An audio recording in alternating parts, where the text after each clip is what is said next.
Guys, ginabi na naman tayo ng biyahe.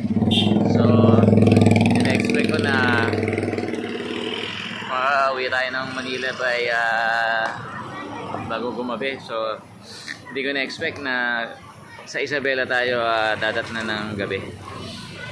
Dahil delikadong maglakbay ng gabi. Kasi dadaan tayo ng bundok bandang Tugigaraw, Isabela. No, kaya buti na lang first time kong pumunta dito sa Isabela, no, sa bahay ni Auntie Mila, ang babaeng anak ng mga family Dabu, no, si Auntie Mila. Tama ba ako? Auntie Mila, shoutout. Ikaw ba yung nag-iisang anak na babae ng Dabu? Kasi si Ate Berhot, di ba, maninang siya. So, ikaw Dabu. So, first time, no, na nandito ako ngayon sa kanila. At ang negosyo nila dito ay inihaw, mga barbecue, no. Sila daw yung sikat dito na inihaw na mga pagkain, yung mga street food, gano'n. At hindi na pagkakataon matikman natin kung ito nga yung sinasabi na Isabela ay masarap na kanilang inihaw, no. Tara, nagpaihaw na tayo, no. Inihaw na tayo ni Mean, yung aking pinsan. So, ngayon lang din kami nakita-kita, no? Malalaki na kami. Dati maliliit pa kami. So, tara. Tikman natin yung kanilang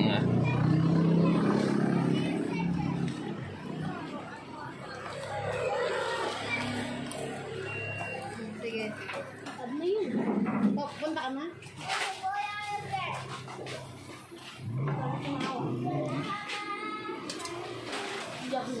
alright, tikman natin yung sinasabi ng masarap tayong barbecue dito sa Isabela.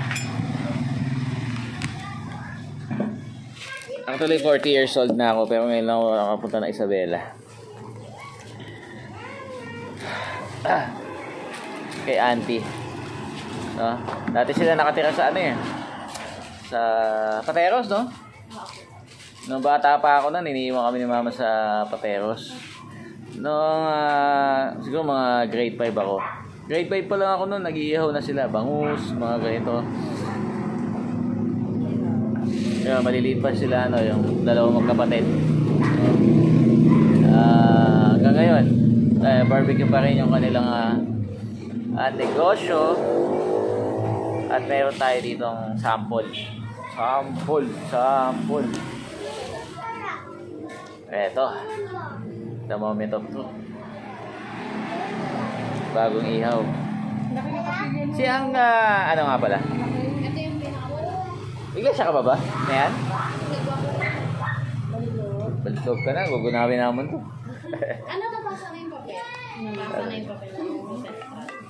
Natiwalag ka dahil sa wife, sa asawa. So, ano na siya? Iglesia. Hindi kasama sa vlog yun. Kasama sa vlog yung barbecue. Okay. Ganyan lang muna mga guys. So, tingnan natin itong ating barbecue. Head count. Ayun, nakapag-head Sa'yo ba to? count down to head count. Doon na ano siya. Kasi, Okay. yun nasa, yung papel niya nasa, Ito na. sa San Juan. Kaya, hindi rin siya nakapag-ano. Kasi nakabalik na rin. Sabay na yung kayo. papel namin Garamahan din na rin sila. Kaya nga. Lasang pork.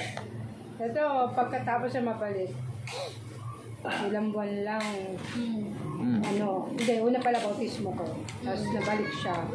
Tapos sandog. Pwede. Ano lang yun? Sarap. Wala pa isang buwan lahat yun. Oo. Sarap siya, may magsuka. Shoutout kay mama. Ano kain? Hello. Ano kain nyo? Nang kilala mo? Ang gusto kong magkanin. Nang kilala mo? Hindi. Ha? Kasi niya, oh.